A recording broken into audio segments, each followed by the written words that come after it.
Hello everyone and welcome back to the EDH Jank Center, your source for everything Commander and everything Jank. I am your host Jordan or Prairies, you can call me either, and today we are building a $50 mono green ELDRAZI tribal deck. ELDRAZI are kind of the chunkiest of all the chunky boys, and I've always wanted to build a deck, but I wanted to be able to build one on a budget. ELDRAZI are notoriously very expensive. So as I was perusing the mono green Commander section of EDH Rec, I found Rishkar, Peema, Renegade, and realized that all of my dreams, all my budget chunky boy dreams could come true. The categories we are going to cover in today's deck tech include mana dorks, ELDRAZIs, +1/+1 counters, mana, win cons, and general support good stuff. Excluding basic lands, the deck came out to $48.91, and obviously I couldn't fit every single ELDRAZI in here because some of them are like a bajillion dollars. However, if you have the cash, there is plenty of room, obviously, to upgrade. Alright, well, we surely can't start this deck tech without understanding what our commander does. Let's look at Rishkar, Peema, Renegade. 2 and a green legendary creature elf druid from Aether Revolt. When Rishkar, Peema, Renegade enters the battlefield, put a +1/+1 counter on each of up to 2 target creatures. Each creature you control with a counter on it has tap and add green to your mana pool, and it's a 2/2. So it's a pretty simple strategy here. We're gonna make a bunch of creatures, put +1/+1 counters on them, and then use them to accelerate our mana fast so we can cast our ELDRAZIs. But something really interesting about Rishkar is that he says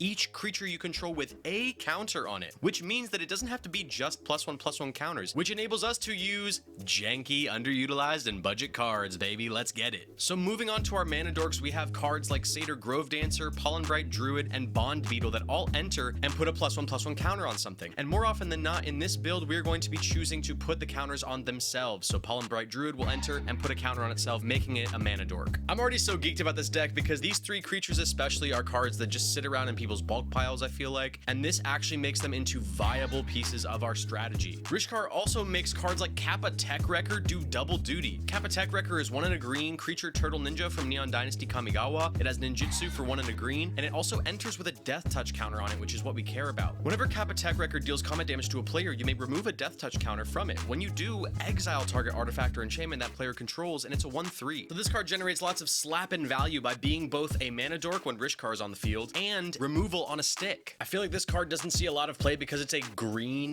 ninja, sorry Ninja Turtles, but because it has a death touch counter on it, it's super viable in Rishkar. And honestly, a huge reason why we can afford some of the bigger priced ELDRAZIs is because cards like this are only 4 cents and they do so much work for us in the deck. Another card that makes us a ton of mana dorks in this deck is Avenger of Zendikar. 5 green creature elemental. When Avenger of Zendikar enters the battlefield, create a 0/1 green plant creature token for each land you control. It has landfall. Whenever a land enters the battlefield under your control, you may put a +1/+1 counter on each plant creature you control, and it's a 5/5. Basically, when this enters, we're gonna make a bunch of 0/1 plants. All we gotta do is play a land after that, and it turns all of those plants into mana dorks. This will greatly accelerate us into our Void Winnowers, into our Pathrazor of Ulamogs.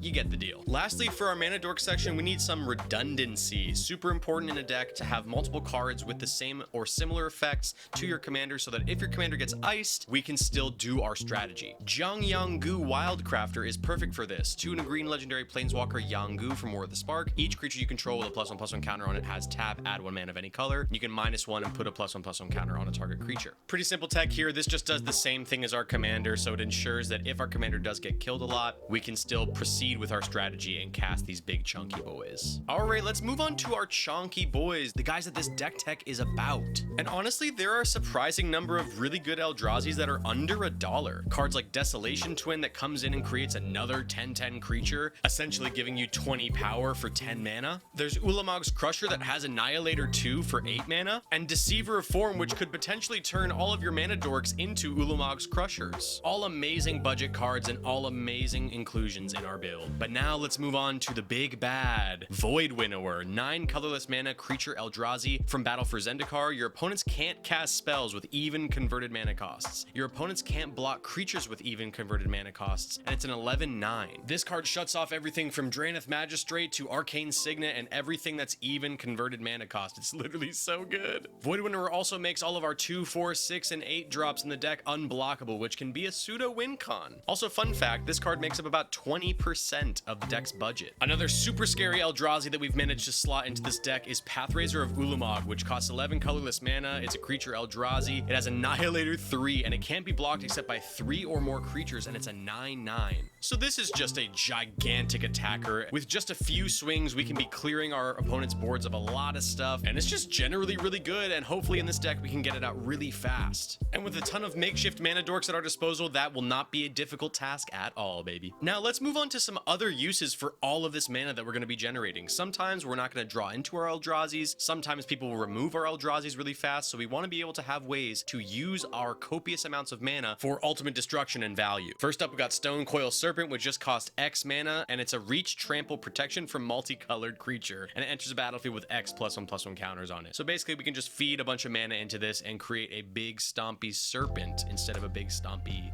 chunky boy. We've also got a pseudo fog effect. This is a really cool spell called Serene Sunset. X and a green, instant, prevent all combat damage X target creatures would deal this turn. So no, it doesn't cover like all of our bases if like 50 creatures are attacking us, but we can nerf a surprising amount of creatures with the amount of mana that we're going to be able to generate in this deck. Also at 6 cents, I think this is absolutely worth an include and saves us a ton of money. Having more fast mana at our disposal will allow us to also run cards like Book of Wrath. It's a 6-drop artifact, and you can just pay 2 mana to pay 2 life and draw a card at instant speed. Normally this is a bit too slow for most commander decks, but I think it's worth an include here because we can pay a ton of mana very early on in the game into this card and gain ourselves a ton of card advantage. Now let's take a look at how our deck wins. Obviously there's the ELDRAZIs and their Annihilator and stuff like that. However, there's also a couple cards that I'd like to highlight, like Battlefront Crushok, which is a 4 and a green creature beast. It can't be blocked by more than one creature, and each creature you control, the +1/+1 counter on it can't be blocked by more than one creature. This 10-cent card essentially gives all of our mana dorks with +1/+1 counters on them menace. So if we're in a pinch, we can just swing out with our mana dorks and hopefully kill off all of our opponents. And in that same spirit, we've also got Clamavus and Overrun. Clamavus makes our army huge so we can swing in for a win, and Overrun is that classic Overrun ability. We just cast it for 5 mana, give all of our creatures a buff and trample, and swing out and win through combat damage. Alright, the last couple cards of the day are our support cards. Speaking of support, if you're digging this content so far, make sure you check that link in the description for our Patreon. Even becoming a $1 patron will grant you access to the EDH Jank Center Discord, where we have chats about cards, sets, spoilers, deck techs,